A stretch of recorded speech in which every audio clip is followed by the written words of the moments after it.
Dans le podcast d'aujourd'hui, nous allons parler de Olga Boznańska. Elle était polonaise, née à Cracovie le 15 avril 1865. Elle décédait à Paris en 1940. Elle avait son atelier à Paris. N'aimant pas la lumière vive, elle peignait dans la pénombre. Son atelier était décoré de nombreux meubles qu'elle collectionnait, parmi lesquels il y avait des fauteuils, des croquis, des cadres et des pinceaux. Olga était célébrée pour sa peinture, qu'elle réalise avec des couleurs douces. Dans son art, elle révélait non seulement l'apparence, mais aussi les émotions et l'âme du modèle. Et dans son atelier, elle avait beaucoup d'animaux différents, des pigeons, des chats et des chiens. Elle disait souvent « Je ne supporte pas les foules et les éloges. Je dois travailler, c'est tout. » Elle n'était ni mariée ni mère. Elle s'est consacrée entièrement à l'art.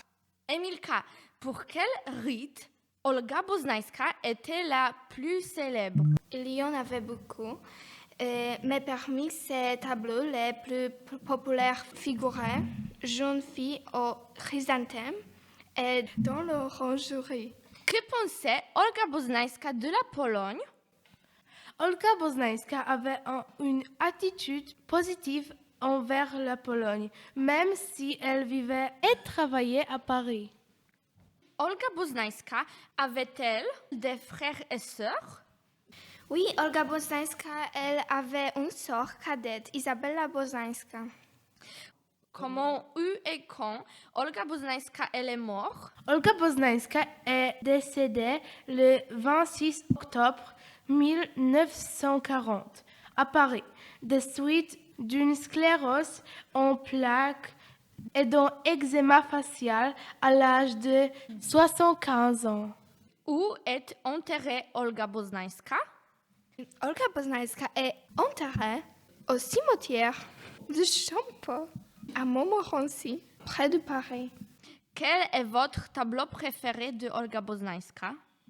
Mes tableaux préférés sont par exemple Intérieur de l'atelier ou Jeune fille au chrysanthème. J'aime aussi le fille au chrysanthème, mais j'aime aussi ce autoportrait. Où peut-on voir ces peintures? Par exemple, il y a une exposition au Musée national de Varsovie.